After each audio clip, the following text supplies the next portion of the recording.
Nigeria's silent struggle, how hunger is taking lives. Life is well-being, and hunger is already a threat. But what if you want to look at the economy, I think everybody they collect. Aye! Butu.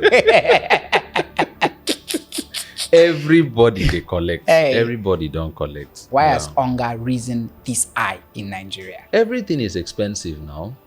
Yes, because we rely solely on imports. Whether anybody wants to agree with this or not, everything you and I are wearing is imported. So from this watch to this shirt to everything else is imported. Even our petrol.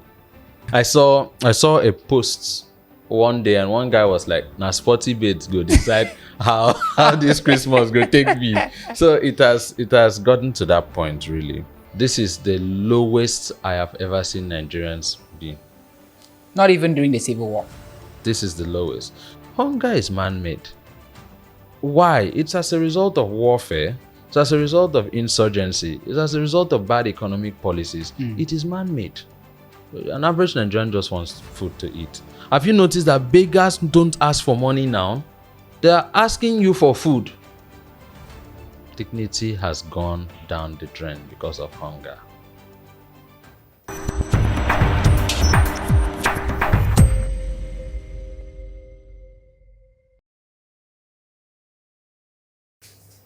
According to World Food Programme, around 84 million Nigerians, representing 37% of the total population, live below poverty line. The level of hunger and starvation in Nigeria is increasing so much that it's beginning to tell on our well-being, be it business, be it our health, despite the fact that we are the 10th largest producer of crude oil. Welcome. This is your self-growth, family life, and societal development podcast, Uproots the Issue, reaching you this hour. I am your host, Ekemini Ekwere, and it has always been my pleasure and my interest in uprooting every issue that is affecting people in the society. And in today's episode on societal development, we'll be looking at Nigeria's silent struggle, how hunger is taking lives. Life is well-being, and hunger is already a threat. So join us as we start this conversation. I'm so happy and delighted because a good governance advocate is joining me here. He is also a medical practitioner, Dr. Ekemini Ekwere. Thank you. Doctor, let's just get to it. You're looking too fine, you know. Thank you. All right, Doctor, thank you very much for joining us. Thank you. Okay, so Doctor, how is life now in Nigeria? Let me laugh small. See, life now in Nigeria, I think it depends on how you want to look at it. Is it from the cultural perspective, from the economic, perspective? From the economic perspective. From the religious aspect. And from healthcare, what aspect? Well, if you want to look at the economy, I think everybody they collect. Aye! Butu. Everybody they collect. Hey. Everybody don't collect. Everybody don't collect. From the richest to the poorest, everybody is getting it hot. This is a fact.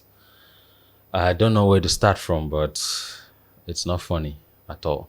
So there's one bad thing. When you are rich or wealthy or financially stable yes, in a country with a lot of poor people, oh God, you have automatically painted a target on your back. This is the truth.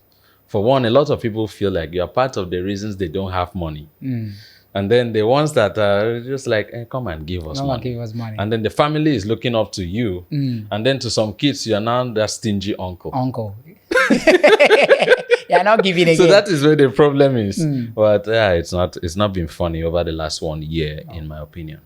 I think it has been very bad over the last 1 year. Even much worse than the last 4 years. Oh God. Yeah. Okay, so Doctor, why has hunger, because we are coming down to the topic which we are seated here to discuss, why has hunger risen this high in Nigeria? Well, in my opinion, it's a it's a multifaceted problem.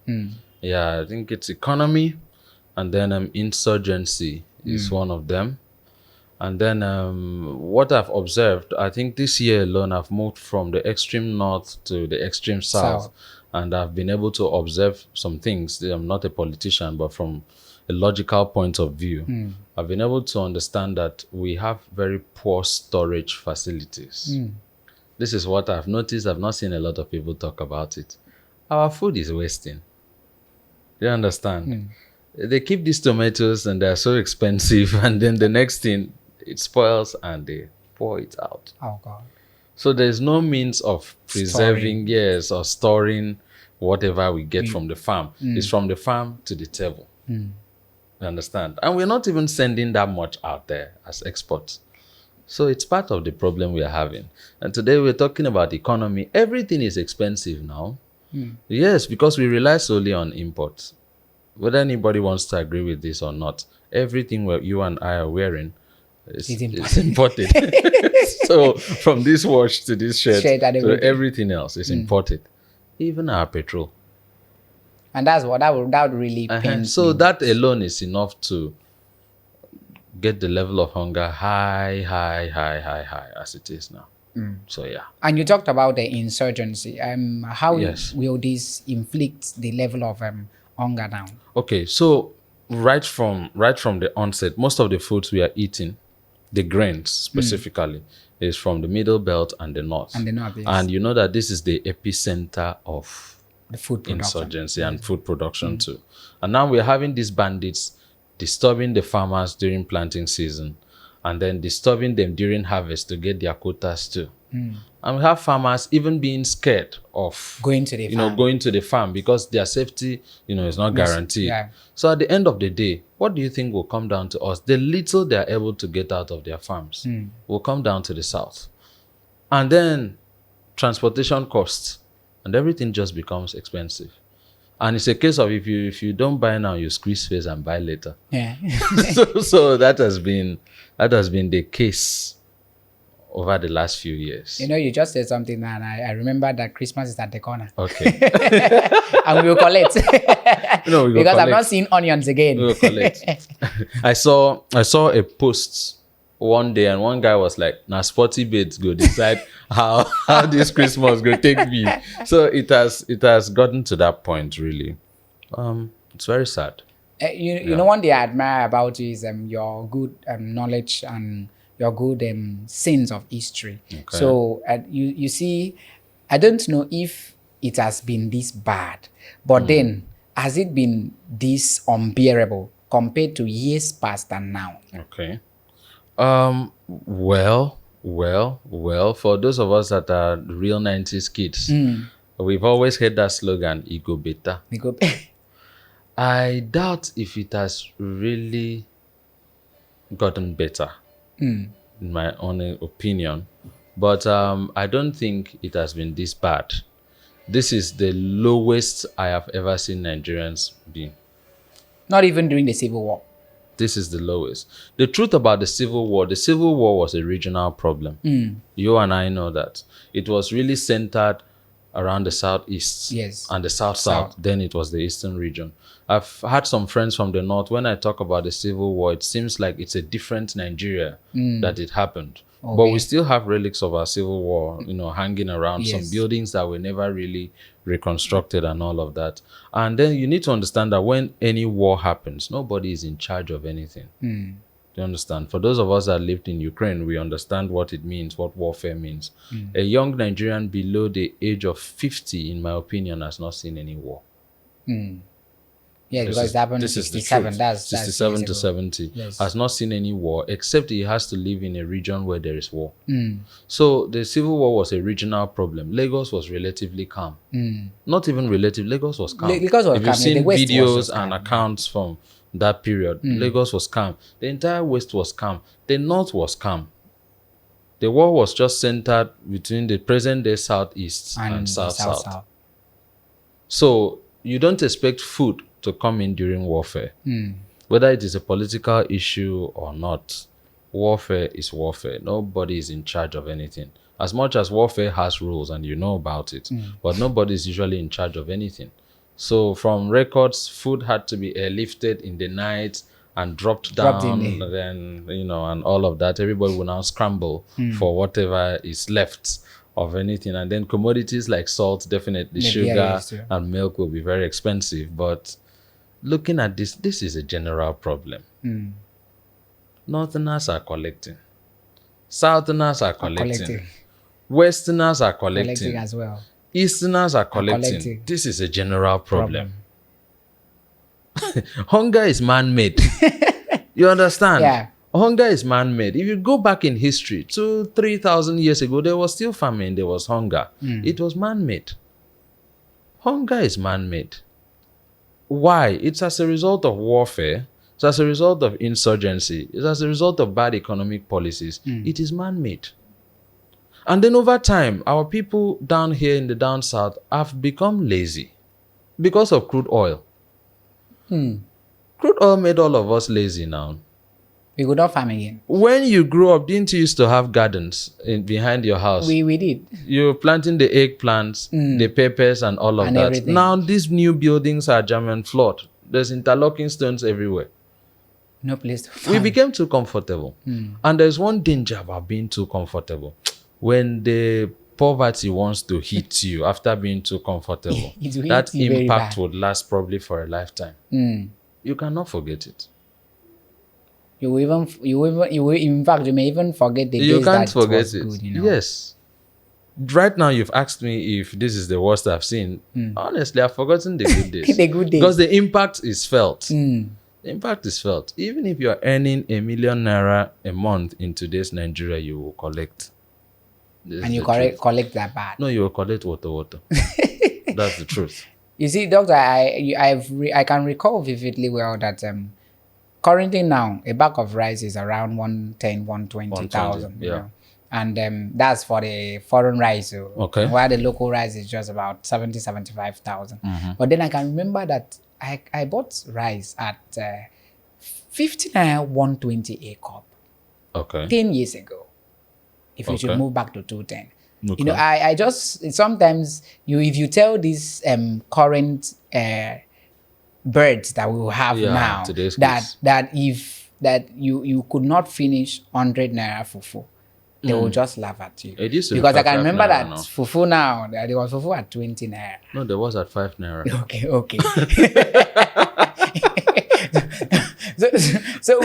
so sometimes I will just ask myself, how did we get here? Okay. Because it seemed that as we are going, like there's no hope. Well, it's just moving like it's dancing forward, and there's no hope that the days of glory will return. You see. Okay. Where do we start from? Is it from the days of glory or from the hope? No, let's go for the days of glory. Pre-independence Nigeria was a force to be reckoned with. Pre-independence Nigeria. Yes. Everybody wanted to come here. This is the truth. There was gold. There was timber. There was crude oil. There was groundnut pyramid. In this same Nigeria, there was cotton. And then the most important of all of them, there was brain. Brain, yes, then. Brain. Have you seen videos of Tafawa Balewa talking? I think I came across. There was one I posted the other time. I think you saw. Everybody looked up to him with so much respect. Like we have collectively lost so much respect over the last 60 years. Nobody respects us anymore. If you use for some of us that use Nigerian passport to travel, nobody respects us anymore.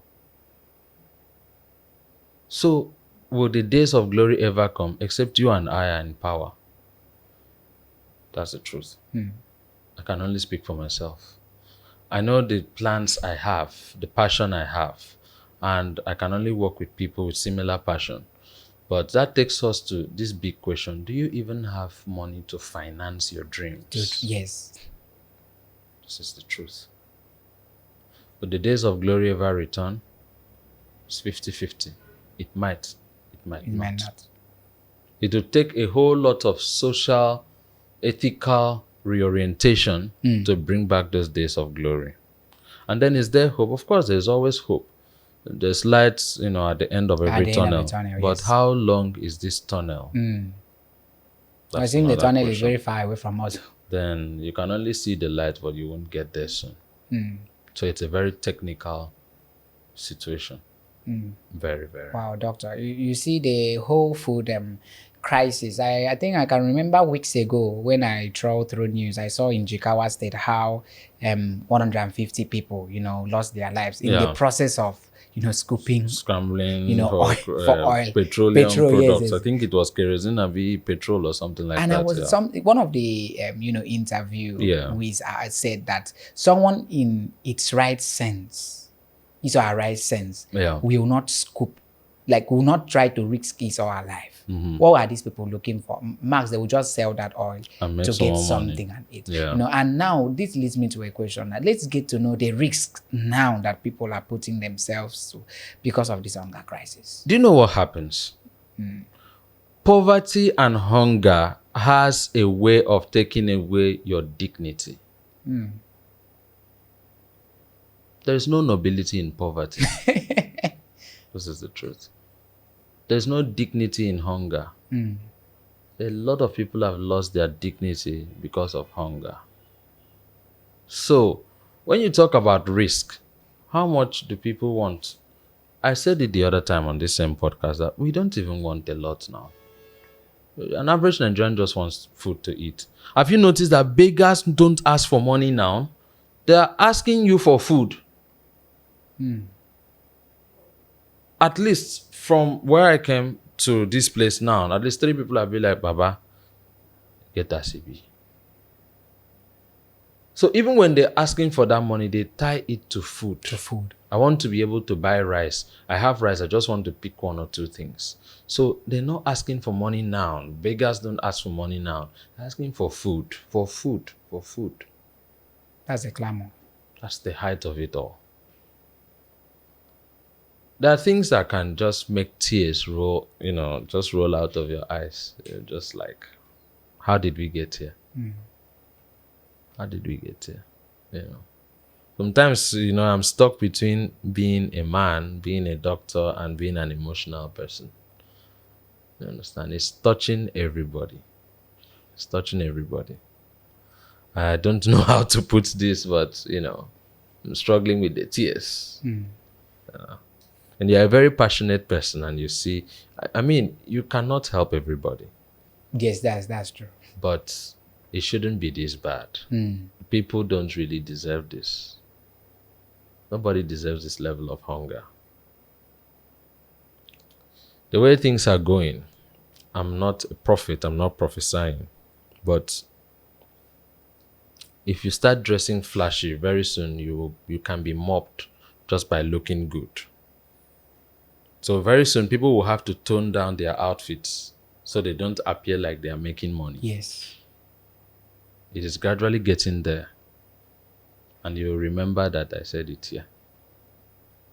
If these needs are not addressed urgently, do you know what it means to have 30 million poor people? Living below 1,600 Naira a day. If that doesn't send tears, down your eyes, then I wonder what will. This is worse than losing a loved one. Dignity has gone down the drain because of hunger. This is a fact, my brother. This is a fact. It is what it is. It's what it is, man. And it is getting worse by the day. It's just getting worse by the day. This is, like I said, and I will always say, this is the lowest I've seen Nigerians. This is like the least bottom. I don't know if there's any bottom after this. Our people deserve better than this now. You and I know this. We're not trying to cause a revolution. There is no need. Even if there is war now, it will make our people poorer. It's not even the best option. It's not the best option at this point. We cannot afford any level of humanitarian, catastrophe. Yes. We can't. Because which country will absorb 200 million people? This is the truth. We don't have anywhere else we can go to. Like, there's no other place we can go to. Do you understand? There's no other place we can go to. Is it Cameroon that will absorb us? Is it Chad? Is it Niger? Is it Benin? Is it Equatorial Guinea? Is it Ghana? Is it Ghana that can absorb us? So, something needs to be done urgently. Like, we should declare a state of emergency on hunger. Now. There's no better time than now. Because if it gets to next year, We've not even made it to Christmas yet. You're talking about if it gets to next year. How many people will survive across December? Oh God. Do you know, as you're writing prescription, somebody is crying? That's how bad it is. As you're writing prescription like this, tablets, this, your patient is crying. You write this is to be taken with food. Where is the food? Where do you want him or her to start from? Where would they start from? Okay, so doctor, you see, since you as a medical expert, at least you get to see people from all walks of life. Exactly. Every blessed day. And so what is this pressing effects of the hunger crisis on our health and businesses? Because so far for the past 10 years, a lot of businesses have crashed down. Okay. I think more businesses have collapsed in the last 1 year than in the last 10 years. The last 10 years, we were hanging on a thread. The last 1 year, that thread was completely cut off. This is the truth. Talking about its impact on healthcare, it's already felt. I just said it now. You're writing prescription, your patient is crying. So scared, like, how would I be able to afford this? An average Nigerian cannot afford. See, you're just one diagnosis away from being broke. This is the truth. You're just one diagnosis like this, you are broke. Haven't you seen the actors we thought had money? The celebrities we believed had a lot of money. Have you not seen? Just one diagnosis, there's GoFundMe. Then how much more normal people, average homes? There's no middle class again. It's either you are rich or you're poor. You're poor, yes. Even the rich people, they're hanging there. They're just one moment away from being poor. Honestly. For example, if you had 1 million Naira in 2010, that's huge. that was almost $10,000, maybe about $8,000 or thereabout. How much is it now? About $800. $800. So if you saved 1 million, At that time. So your money stays, you're not using it. It's losing value. Wow. People cannot afford anything. Do you understand? Biscuits are expiring in shops. People can't buy them. People are forced to close down. By the time you buy something for 100 Naira, you go back next week Monday and it is 120. So you have to look for additional money to fund what you're going to buy. You come back by Friday, the price changes.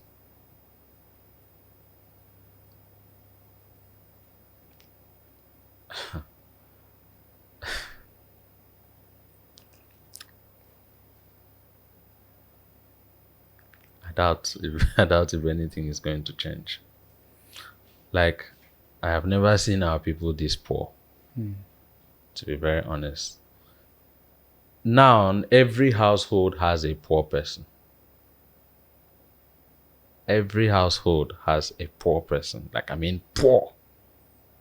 There's one poor person in the household. At least some years ago, poverty was far from so many families. Now, there is no family without a poor person. Just drive around. If you have enough fuel, Drive around and see people's faces. It will tell you a lot about what is going on here. As young as we are, we've started having gray hairs. Have you not seen? Have you not seen my gray beards? So, this is the truth. The pressure on the available people that are working is so high. People are just disappearing. I spoke to a friend of mine about 3 days ago, and he told me, Baba, I just felt like disappearing. Jesus. That sounds suicidal. I had to constantly check on him. I checked on him even this morning. This is the truth. The price of everything is like 3 times what it was as of last year. I have receipts of things I bought from last year. I was just cleaning the house the other time. I saw the receipts and I was shocked. I was like, oh, we're actually in paradise this time last year. The future, I doubt if it is bright. This is the most opaque I have seen Nigerian future be. It's not bright. It's not clear. We don't know where we're going to. We don't know what to do at this point. We don't know how we will even do what we are supposed to do. Even if we had the solutions. This is the truth. And so now, what should leaders prioritize? Because for me, I feel there is more to leading. Even if the office is a place to make impact or for self-aggrandizement, but then there should be something you should go for. To put food on as many tables as possible should be a priority. You know, it's not only rice that we want to eat. Do you understand? It's not a matter of government of the rice, by the rice, and for the rice. And with the rice. It's not rice. When you're giving us that rice, what are we eating? Are we getting this rice out of our farms? That's another problem. This is the truth. See, people are poor. It's like, maybe you really don't understand how poor people are. People are really poor. To be very honest, there is hunger everywhere. There's a way people used to be poor back then, but they can just jump into their farms and harvest some things. The pumpkin leaves, the grains, the veggies and all of that. But now, these things are not even there. Even the soil is not producing enough to eat. Exactly. So it's like everything is against us. It's raining uncontrollably. It's sunny uncontrollably. The soil has lost its nutrients. The people have lost their identity. Dignity has gone down the drain.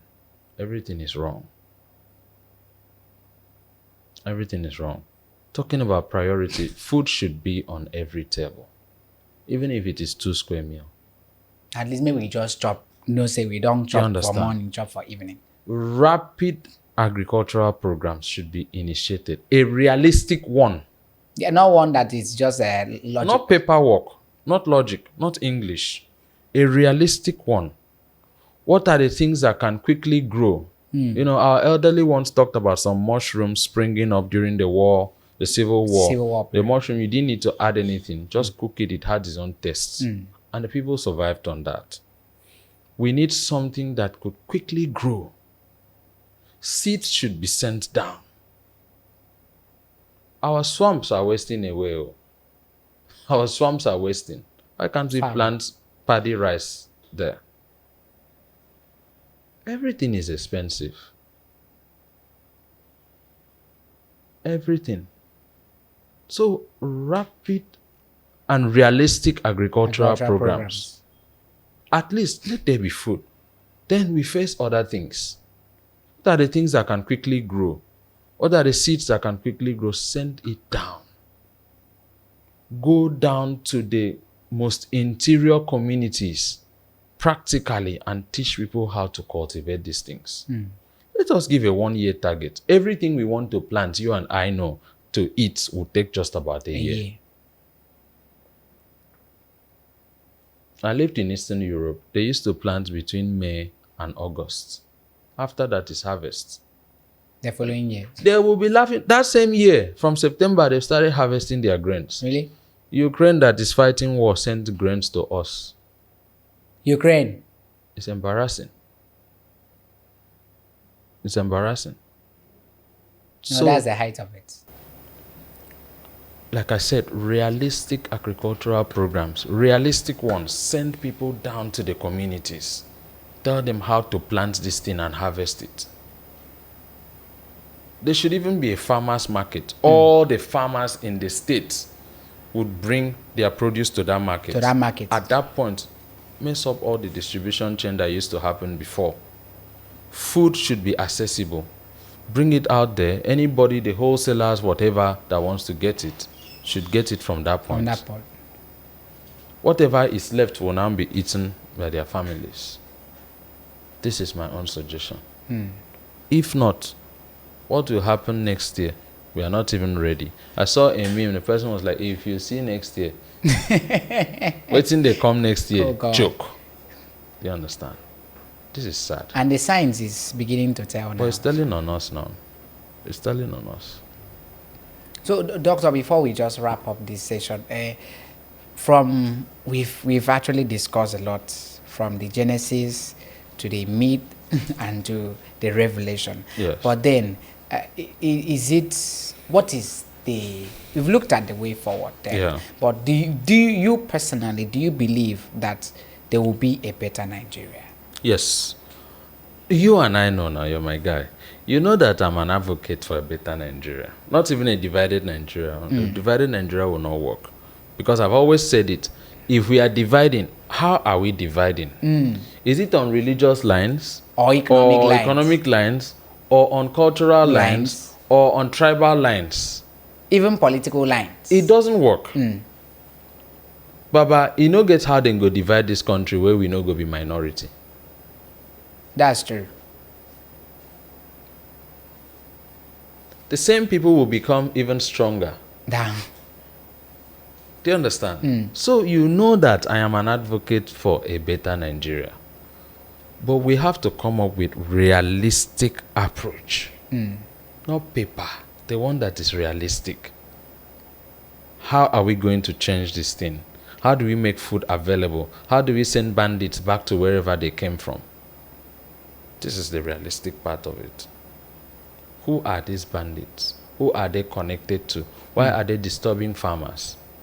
We've seen on news now. We don't need to be there. No. Farmers getting maimed, getting kidnapped, their produce getting stolen by bandits and all of that. They have a name. Have you seen how Israel is handling Hezbollah? It means that we can do it as Nigerians. We know it. You and I know we can do it.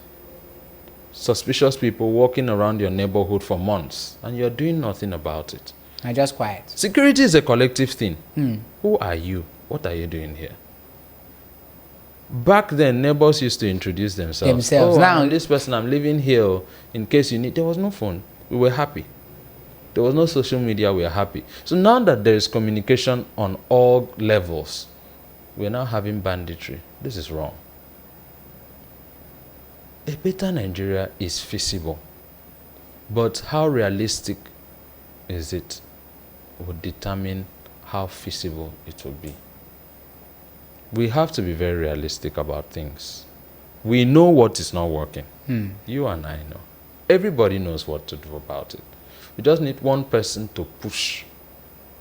Just push that button. Press the button. Come on. We're making unnecessary things to trend. Why can't we make how to make food available trend? A sex tape from Equatorial Guinea is trending. Everywhere. That's almost everywhere now. Everybody has seen it in this country. Except you just like, I'm not clicking on this thing. Everybody with a phone has seen that sex tape. How? So why can't we make agricultural programs trend like that? The former governor made tomato planting trend. Yes. For months, it trended. It had to trend. people started saying, oh, so these things can actually... A lot of people don't know that a lot can grow in Akwa Ibom. People don't know. So why don't you come up with a better and a more structural plan? How do you make these things grow? Do you understand? Yes. Grow it and make it trend. Why is the sex tape trending over hunger? This is the realistic point I'm talking about. And those are even watching, they are hungry at the same time. You're entertaining yourself amidst hunger. So this is it. You know I push for these things. I would just want a better Nigeria. It's not Japa. Japa is not the Nigerian solution. No. Well, unfortunately, the Nigerian dream now is to leave Nigeria. I didn't saw that. I didn't actually see that coming. How did we get there? So we have to be realistic about a better Nigeria. It is very possible. Honestly, it is possible. It is possible. Let us just take realistic steps, not paper steps, not English steps. Realistic. Don't be speaking too much grammar. Just realistic steps towards putting food on the table. If not, you that is earning small money from your hustles, you have become a target. People will start beating you up. They will start beating politicians up. In this same country. Poverty and hunger is very powerful. Like I said earlier, you will lose dignity when you are poor. There's no nobility in poverty. If these things are not done now, very soon, you that is earning small coins, you have painted a target on you. It is you they will start beating. And then they will go to the people in tinted cars. Even their police will not be able to save them. 6 policemen and 100,000 people, they will be overpowered. Honestly. This is my take on it. Oh, thank you very much, Dr. Ekemini Ekwere. And so before we just leave, I would love you to just briefly just say your final word to the viewers out there. Is there any final word? Wherever you see free food, eat. but from a realistic standpoint, I know we can overcome this. I know we can overcome this. Right from Bible times, people have been tilling the soil. I want everybody out there to till the nearest available soil. Just put some seeds there. Give yourself a few weeks and harvest them. Manna might not fall from heaven. Times have changed. Thank you very much. Overall, it is well. It is well. Thank you very much. For you, the viewer, you are just a step close to poverty. And it's beginning to tell on health sector. It's beginning to tell on our everyday life. Poverty and hunger are too powerful, and it can make you lose your dignity. So please, provide food on each table of all the citizens. Thank you very much. This has been a very inspiring session, an eye-opener to a sustainable society, the Nigeria of our dream. Nigeria could and shall surely be better if you and I could do something. At Uproot the Issue podcast, you are always my inspiration. Till next episode, please remain blessed and safe. Not to kill yourself. I know the country is hard. Bye for now.